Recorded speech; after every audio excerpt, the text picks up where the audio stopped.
মেয়েদের বুদ্ধি কোথায় থাকে? মাথায় থাকে। কেন মেয়েদের বুদ্ধি কি হাঁটুতে থাকে? অনেকে বলে মেয়েদের বুদ্ধি হাঁটুতে থাকে, আপনি কি মনে করেন? না, মেয়েদের বুদ্ধি মাথায় থাকে। মাথায় থাকে। হ্যাঁ। আচ্ছা, এটা আমার প্রশ্ন না, না, এটা এখন হচ্ছে, প্রশ্ন হ্যাঁ, করব। আপনি আমাকে পরীক্ষা করতেছেন। হ্যাঁ, এটা প্রশ্ন না, এখন আচ্ছা, প্রশ্ন ঠিক আছে। করব যে আপনার বুদ্ধি মাথায় আছে কিনা দেখবো। আচ্ছা, আধা কেজি 50 টাকা, 3.5 কেজির দাম কত? আধা কেজি 50 টাকা। 150 টাকা। 150 টাকা? হ্যাঁ, 3.5 কেজি 150 আমি টাকা? দাঁড়ান, আপনি কি আধা মানে আধা KG, half KG? Half KG 50 টাকা আমি হলে এত কিছু বলবো না, আমি কি বলি আচ্ছা। এটা শুনেন।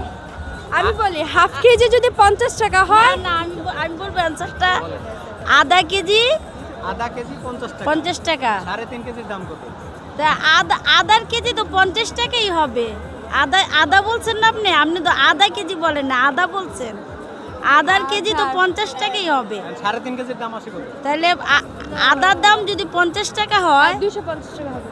250 শিওর? শিওর লাগ না, লক না, আমি ইজি কোশ্চেন না, বুঝছো? ইজি কোশ্চেন, ইজি ভাবে অ্যানসার দেওয়া যাবে আধা না। কেজি মানে আদা বুঝছো, আধা কেজি 50 টাকা, আধা কেজি 3.5 কেজির দাম কত? 50 টাকাই হবে। লাগ no no no 600 no no 350 350। 350? হ্যাঁ, এটা হবে না, আমি 50 টাকাই বলছি। 50 টাকা বলছেন।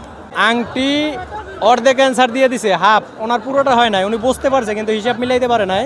প্রথমটা বলছে ঠিকই আদা, খাবার আদা, কিন্তু আপনি হিসাবটা মিলাইতে পারেন নাই। আপনার আধা কেজি বলছেন 50 টাকা। হ্যাঁ, তাহলে 3.5 কেজির দাম 175 টাকা হয়, আপনি তো অর্ধেক উত্তর দিচ্ছেন, অর্ধেক দিতে পারেন না।